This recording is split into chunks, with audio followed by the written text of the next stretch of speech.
करायचं स्मरण. जय जय रघुवीर समर्थ. श्री समर्थ कृपेने एक सुंदर असा बोध, एक सुंदर असं श्रवण आपल्याला प्राप्त झालेलं आहे. या श्रवणाच्या माध्यमातून उत्तमचं सामर्थ्यसुद्धा समर्थांनी प्राप्त करून दिलेलं आहे. बघा, प्रत्यक्षपणे भाग कसा दिलेला आहे, नक्कीच श्रवण करूया. समर्थ म्हणाले, जगायचं असेल ना तर उत्तम प्रकारे जगणं आवश्यक आहे. लाचारी जीवन जगणं, बघा, ज्याप्रमाणे आपला देह स्वतःहून स्वतःचा अपमान करून घेत असतो, ताठ मानेने आयुष्य जगलं पाहिजे. का? कारण प्रत्यक्षात समर्थांनी का भाग आपल्यासाठी प्राप्त करून दिलेला आहे. जेव्हा उजेड असतो ना, तेव्हा आपलीच सावली बघा आपल्याला पाहायला मिळत असते.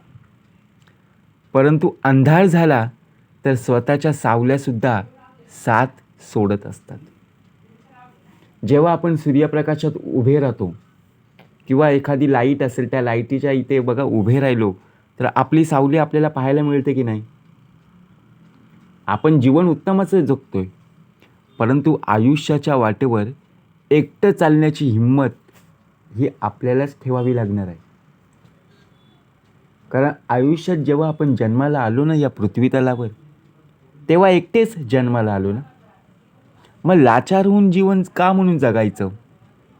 काय मिळणार आहे? आपण सर्वांची लाचारी केली आत्तापर्यंत, परंतु काहीही साध्य झाले नाही. उलट आपलंच नाव खराब झालं. कोणत्या कारणासाठी? तर लोभ, हाव, मत्सर या गोष्टींसाठी. अहो, विचारात सुद्धा ताकद असावी लागते. नुसते विचार असून उपयोगाचे नाही आहेत, तर ते विचार अंमलात आणावे लागतात. त्यासाठी उत्तम प्रकारे निर्णय घ्यावा लागतो. त्यासाठी आपलं मन बघा प्रत्यक्षात वळवण्याची शारीरिक ताकदसुद्धा असणं गरजेचं आहे. पण आपण काय करतो? ऐकल्या विन कळले, शिकल्या विन शहाणपण आले, ऐसे देखील न ऐकले भूमंडळी.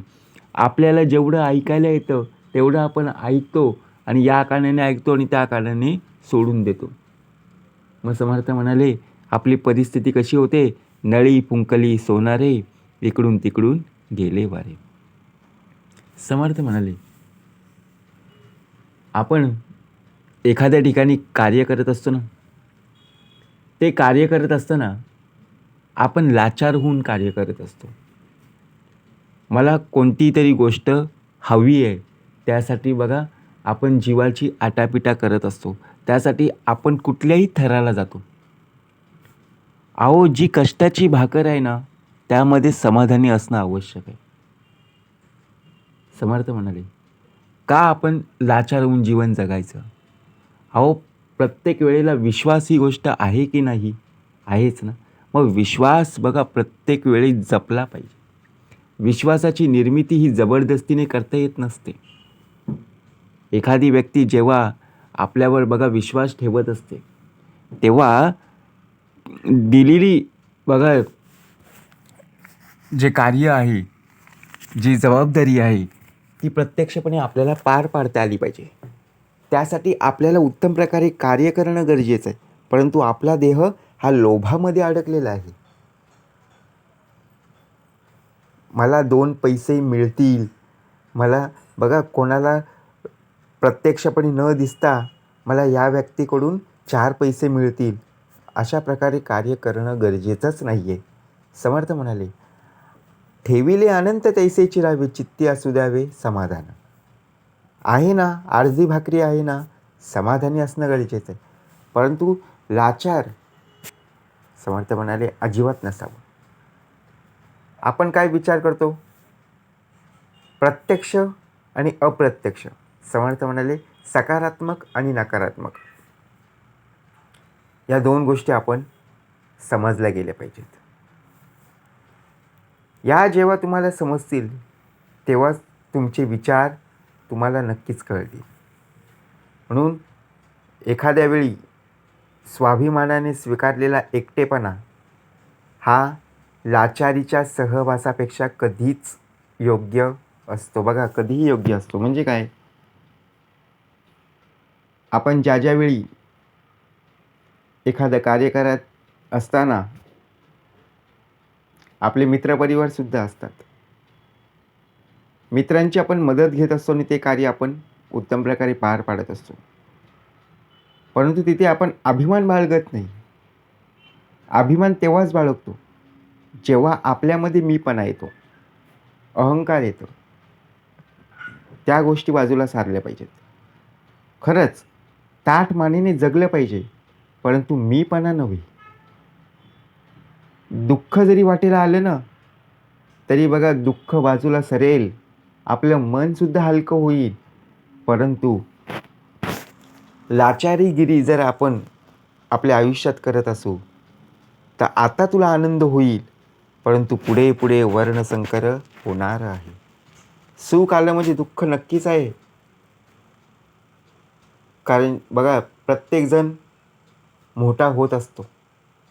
लहानाचं मोठं, प्राणी, पशु, पक्षी, आपणसुद्धा, बरोबर की नाही, झाडं, वृक्ष सर्व लहानाची मोठी होत असतात.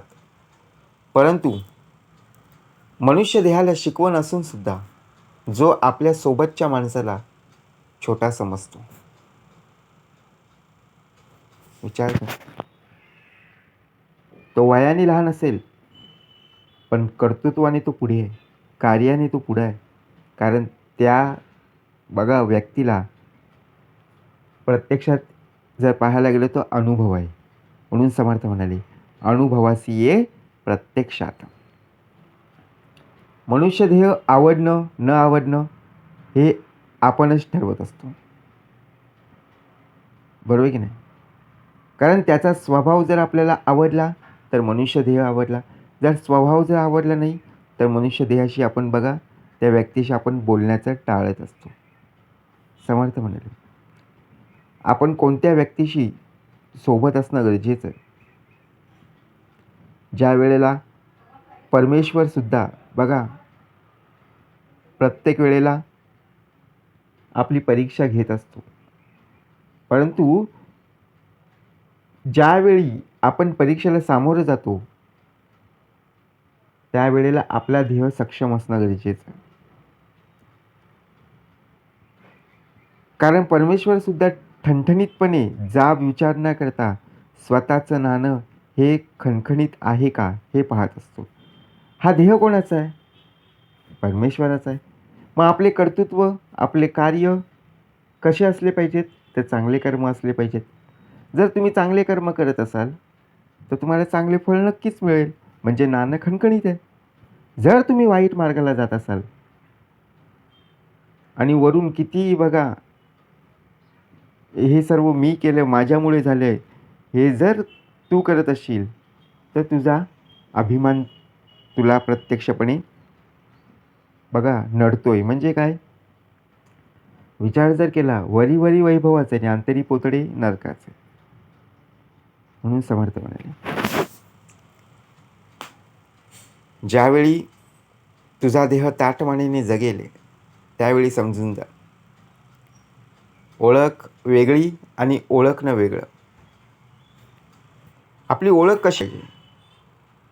समर्थ म्हणाले, आपलं नाव, आपल्या वडिलांचं नाव आणि आपण कुठे राहतो हे कशामुळे कळतं? आपल्या वडिलांमुळे आपल्याला कळतं. समोरच्या व्यक्तीला कळतं की ही व्यक्ती या बघा प्रत्यक्षात या माणसांची आहे. बरोबर की नाही. आई वडिलांमुळे आपली ओळख आहे. आपण ज्या वेळेला उत्तम प्रकारे कर्तृत्व करू, चांगलं कार्य करू, त्यावेळी आपली बघा प्रत्यक्षात ओळख मानली. नुसतं नाव असून उपयोगाचं नाही आहे. त्या नावाबरोबर कर्तृत्व कार्य असणं गरजेचं. कारण जन्माला आल्यानंतर बघा 12 दिवसांनी बारसं घातलं की नाव मिळतंच ना. बरोबर की नाही. प्रत्येक व्यक्तीला नाव हे असतंच, परंतु नाव असून उपयोगाचं नाही आहे. तर नावाबरोबर आपलं कार्यसुद्धा तितकंच महत्त्वाचं आहे. म्हणून जवळची व्यक्ती कधीतरी अपेक्षापेक्षा वेगळी वागत असते. असं का होतं? आपण समजून जायचं. आपल्या जवळची व्यक्ती जर अपेक्षापेक्षा जास्त वागत असेल तर त्या व्यक्तीला तिथेच ओळखता आलं पाहिजे. परंतु बऱ्याचदा आपल्या आयुष्यात काही नाती अशी असतात ना, त्यांना कुठल्याच नात्याच्या नावात बसवता येत नाही. अशी व्यक्तीसुद्धा आपल्याला पाहायला मिळत असते. कारण बघा, प्रत्येक व्यक्ती आपल्या हृदयात बसत नाही आहे. प्रत्येक व्यक्तीचे मन आपल्याला पटत नाही आहेत. असं का होतं? जेव्हा गरज असेल तेव्हा आपण त्या व्यक्तीशी बोलतो, नाही तर बोलतसुद्धा नाही. म्हणजे विचार करा, का असं होतं? कारण प्रत्येक व्यक्तीचे विचार हे वेगवेगळ्या प्रकारे पाहायला मिळत असतात. बरोबर की नाही? म्हणून समर्थ म्हणाले, ज्या वेळेला आपण पाहत असतो की 2 प्रकार, एक म्हणजे काही मनाला लागतात, तर काही मात्र त्या आपणच लावून घेत असतो. काही गोष्टी अशा असतात बघा, कोणी काही बोललं की आपल्या देहाला त्रास होतो आणि काही गोष्टी आपण स्वतःहून स्वतःला बघा त्रास करून घेण्याचा प्रयत्न करत असतो. म्हणून एखाद्या वेळी बघा, रस्त्यातून जाताना ठेच लागली की त्या जखमेला मलम लावलं की ती उत्तम प्रकारे होऊन जाईल. परंतु जर मनाला जखम झाली, मनाला इजा पोहोचली, तर तिथे मलम उपयोगी पडणार नाही. तिथे श्रवणच उपयोगी पडणार आहे. म्हणून लक्षात ठेवा, मार्ग सापडे सुगम, न लगे साधन दुर्गम. म्हणून समर्थ म्हणाले, जे गोष्टी घडून गेलेल्या आहेत ना, त्या गोष्टींचा विचार करत बसू नको. त्यामुळे तुझ्या डोळ्यामध्ये पाणी येईल. परंतु त्या गोष्टीची जाण असली पाहिजे की भविष्यात अशा गोष्टी पुन्हा घडणार नाही. म्हणून आपल्या वर्तमान काळ उत्तमाचा असणं गरजेचं आहे. प्रत्येक क्षण, त्या क्षणाला आपण सामोरं गेलं पाहिजे. त्यामुळे आपल्या जीवनात आनंद निर्माण होईल. आपल्या मनामध्ये सारखं भय, काय होईल, काय होणार नाही.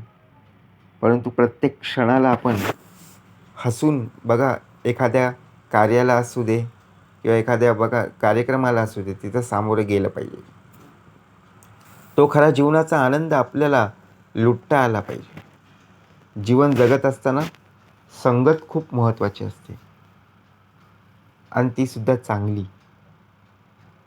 कारण वाईट संगतीचे लोक आपल्याला खूप पाहायला मिळतील, पण त्यातल्या त्यात चांगल्या संगतीची लोक बघा आपल्या आयुष्यात येणं खूप महत्त्वाचं आहे.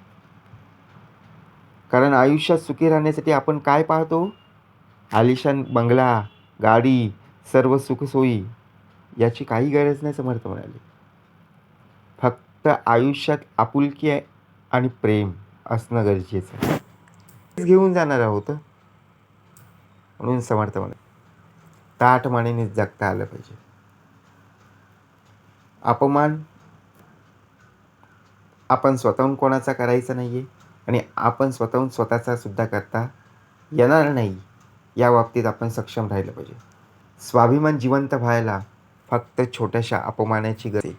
जिथे आपला अपमान होईल तिथे जाऊच नका. कारण समर्थ म्हणाले, जिथे आपली लाचारी तिथे बघा आपली इज्जत पूर्णपणे गेलेली असते. म्हणून समर्थ म्हणाले, 2 पैसे कमी मिळाले तरी चालेल, परंतु आपलं नाव खराब होता कामा नये. बरोबर की नाही? म्हणून समर्थ म्हणाले, ठेविले अनंत तैसेची राहावे, चित्ती असू द्यावे समाधान. जय जय रघुवीर समर्थ.